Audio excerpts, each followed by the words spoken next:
प्रसिद्ध ज्योतिषाचार्य डॉक्टर सोनिका जैन द्वारा पूर्व में की गई भविष्यवाणी हुई सत्य। डॉक्टर मंजू शिवाज बनी विधायक। जी हां, मोदीनगर निवासी डॉक्टर सोनिका जैन ने पूर्व में ही बता दिया था कि भाजपा से किसको टिकट मिलेगा और कौन सी पार्टी का प्रत्याशी जीतेगा। आइए आपको रूबरू कराते हैं डॉक्टर सोनिका जैन से। नमस्कार, आप देख रहे हैं M4 न्यूज और मैं हूं आपके साथ नीरज कुमार गुप्ता। आज हमारे साथ स्टूडियो में मौजूद है ज्योतिष ज्ञान पीठ की founder chairperson doctor Sonika Jain ji. स्वागत है सोनिका जैन जी।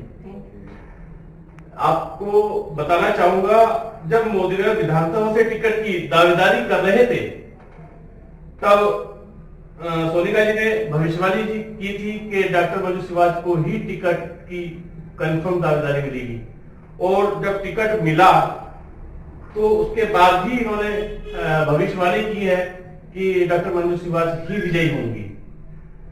ये इन्होंने चुनाव से पहले ही डिक्लेरेशन कर दिया था, सभी लोग जानते हैं, तो ये अपने आप में बहुत बड़ी बात है। चलिए आज रूबरू कराते हैं सोनिका जैन जी से। स्वागत है सोनिका जैन जी। सोनिका जैन जी, हम आपसे जानना चाहते हैं, हमारे दर्शक जानना चाहते हैं, आप इस प्रकार की सुपर जो कैलकुलेशन निकालते हैं किस प्रकार निकालते हैं? देखिए, ज्योतिष गणना करने के बहुत सारे मेथड्स होते हैं। हाँ, वैसे मैं बेसिकली जो भी प्रेडिक्शंस करती हूँ वो नक्षत्रों के आधार पर करती हूँ, कुंडली देखकर करती हूँ और जो भी कुंडली में जैसी भी जिसकी ग्रह दशा होती है उसके हिसाब से उसको बताते हैं। लेकिन जो ये प्रेडिक्शंस की बात हम कर रहे हैं, ये प्रेडिक्शंस मैंने ज्योतिषी में दूसरे मेथड से की है, जो मैं अभी आपको इसके बारे में थोड़ा सा बताऊंगी। क्या आप केवल जन्मपत्री के आधार पर ही भविष्यवाणी करते हैं या कोई और भी माध्यम है? देखिए, बहुत सारे मेथड्स हैं जिनके आधार पर भविष्यवाणी की जाती है, जिसमें आप ज्योतिष भी ले सकते हैं, जिसे ग्रह नक्षत्रों के आधार पर होती है, न्यूमरोलॉजी भी होती है, टैरो कार्ड रीडिंग्स भी होती हैं और भी बहुत सारे मेथड्स हैं जिसको लोग यूज करते हैं। लेकिन जो ये भविष्यवाणी मैंने की थी, ये मैंने टैरो कार्ड के माध्यम से की थी, जिसमें हम लोग कार्ड से प्रेडिक्शंस करते हैं। जब कभी किसी व्यक्ति की हमारे पास कोई डेट ऑफ बर्थ नहीं होती तो सिर्फ नाम से हम उस व्यक्ति के भविष्य के बारे में जानना चाहते हैं, तभी ये वाली गणनाएं की जाती हैं। इसमें किसी भी व्यक्ति के डेट ऑफ बर्थ की जरूरत नहीं होती और ये बहुत शॉर्ट टर्म के लिए कैलकुलेशन की जाती है। जैसे हमें चुनाव के बारे में जानना था तो हमने इस तरह की प्रेडिक्शंस की, या फिर कभी हमें जानना है कि कोई व्यक्ति बहुत ज्यादा बीमार है, वो कब ठीक हो पाएगा, तो इस तरह की भविष्यवाणी है जिसमें हम छोटी छोटी प्रेडिक्शंस कर पाते हैं। जैसे ज्योतिष में लोगों का विश्वास कम होता है, उनके लिए आप क्या कहना चाहिए? देखिए, ज्योतिष में लोगों को भ्रमित ज्यादा किया जाता है, जिसकी वजह से लोगों का विश्वास कम होता है।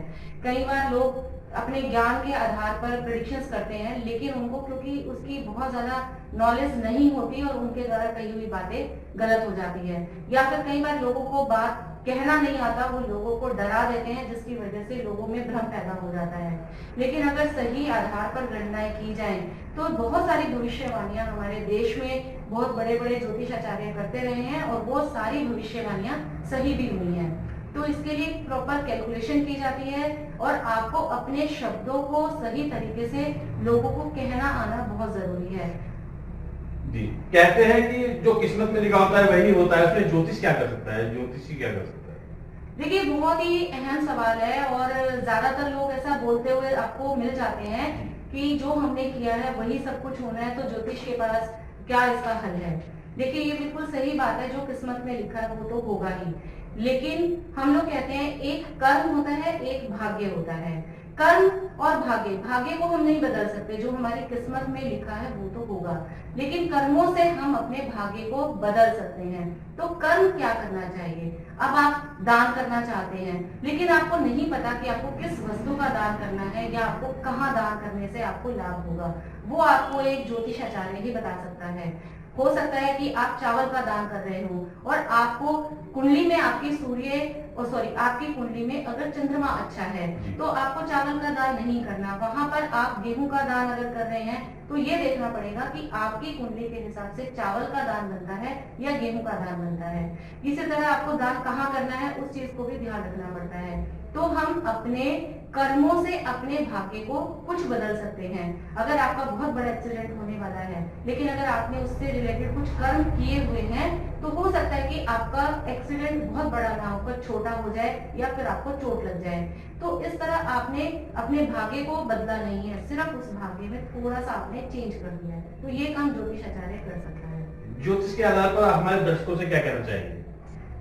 देखिए, ज्योतिष में लोगों को विश्वास रखना चाहिए। जब भी आप कभी किसी से कोई बातचीत पूछते हैं या फिर आप कोई कर्म करते हैं, तो एक तो आपको ज्योतिष आचार्य पर भरोसा रखना चाहिए। दूसरा, मैं आपको ये कहना चाहूंगी कि कभी भी आपको चीजों के ऊपर अंधविश्वास नहीं करना चाहिए।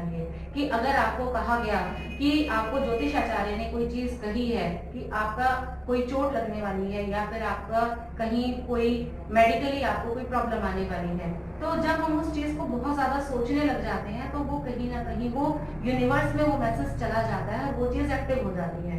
तो आपको बहुत ज्यादा भ्रम में नहीं रहना चाहिए, आपको कर्म करने चाहिए, बहुत ज्यादा अंधविश्वास चीजों के ऊपर नहीं करना चाहिए। ये थे डॉक्टर सोनिका जी के विचार। धन्यवाद। Thank you. अपने आसपास की हर छोटी बड़ी खबर देखने के लिए हमारे चैनल M4U न्यूज को सब्सक्राइब करें और बेल का आइकन दबाएं, जिससे आपको सभी न्यूज प्राप्त हो सके। संपर्क सूत्र 844 565 7566।